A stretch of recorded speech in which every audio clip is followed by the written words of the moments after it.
Ụmụnne m nyelụnụ m aka na ma mụrụ ife na-eme m.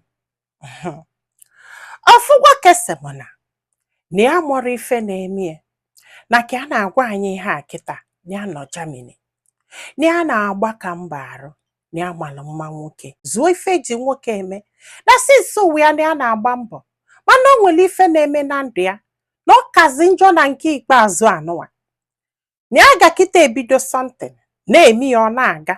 After 3-4 months ya bidoro ime ihe anwa ya kwụlụ ọtọ lofuo everything gbasara that thing. Ya ị na-ekwuzi that thing ọ dị strange, ị na-ekwu that thing na ya mara ebe a ga-ebido na ya mara ebe a ga-akwụsị, na ife a na-achọ ịkọla anyị ihe a bụ like now na ya bido na-alụ ọlụ ịmagolu maybe na-alụ tebụl ya ga-alụ ya for like 4 months or 3 months.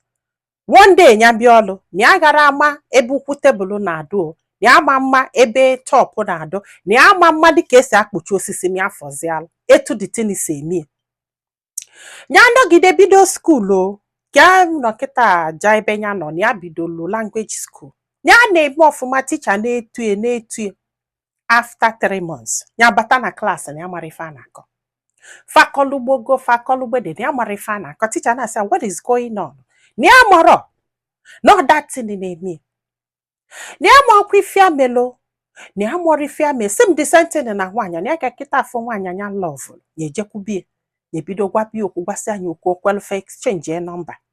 Ọ na-alụrụ ebie maybe 2-3 days ọkpọ onye sị ya na ya chọzi ịka na-ekwu ọ blọk gị na ya nọrọ kịta na relationship na o nwere ọlụ ya ji na o nwekwuru ebe ya nọkọta jebesa ụka n'ọnụ na ụka solufe na-agụ egwu na-eme ọfụma, ndị mmadụ na-etu esi na onu ya maka ịgbagolo ụdị ife ahụ. After 3-4 months nyelu ọnụ na ụka na ya mara ife a na-akọ, na ya mara etu esi agụ egwu, na ya makwudo egwu ya ga-ebido ya ịmara ife na-aza na datị. Ọsị m nne na ya tọrọ atọ na ọkwa mmadụ na-achọ ka o fuo ihe a. Ụmụ Igbo biko, onwego onye ihe a melụ before?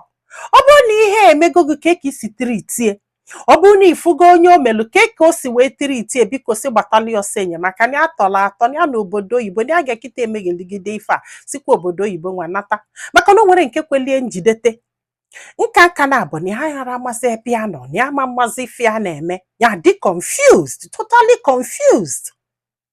Unu afụnụ gị ihe ka ọ dị otu a? Biko ụmụnne m, ka this guy na-akọlụ m ihe adị m surprise. Ọsị m na ife ya na azụlụ ezu na nwoke o, ifu nwoke na nwaanyị a ga-ekwekwu ya o, mana ọ na-alụzie. Ọsị m nne na papia na mami a na-ekpesa ekpele na o nwere ụdị ekpele a na-ekpe n'ụwa anya nke ekpere o, na ya na-azụ isi ya gwa mami ya sị anya na-ekpe kafa na-ekpe ihe a ka ha na-akwụghalị. Ịghọtago na eje n'urobe dibịa bịa ka asị na o nwere ife dibịa melie, na eje n'urobe dibịa ma ọ jee chụọ gbaa ma ọ wee netin na emenụrụ nọọsụ ekpele ka a nọ na ya since mana is getting out of hand na ọ dịzi too much. Ọsị bụ nne na ọ dịzi too much na ya dị 35 years old.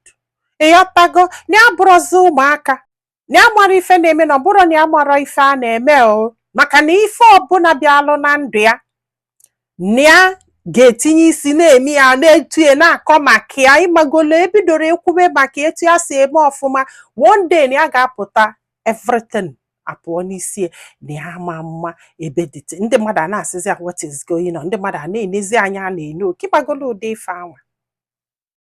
Sị m nne biko, ọ bụrụ na ị maala ife this brother ga-eme wee nyela onwe ya aka, denye na comment section.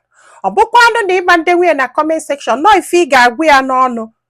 My WhatsApp number dị na page ma ị gatago imenie voice note biko nụ ka enyelụnụ this brother aka o, because na mmadụ na-efekwa efe. Ọ bụ na ọ da-agba mbọ ma na obodo oyibo mana ọ gbagidela mbọ. Ọsị m even na abịa ebe a na-enye ọlụ, ịghọta na onye fụrụ anya na ọ ga-alaiki inye ọlụ, na ya bịara na ọ ga-elutie mana ọ continuezie datin 3 months 4 months akọba akụkọ mma Ngozi na ndị ya dị, and otu afọ ka a ga-akọgide until nye luzo datin ya achọbakwa ọzọ. N'ike agwụgokwe na ya o, n'ike agwụgị chao. Ife na-eme n'ụwa ahụ, ife na-eme.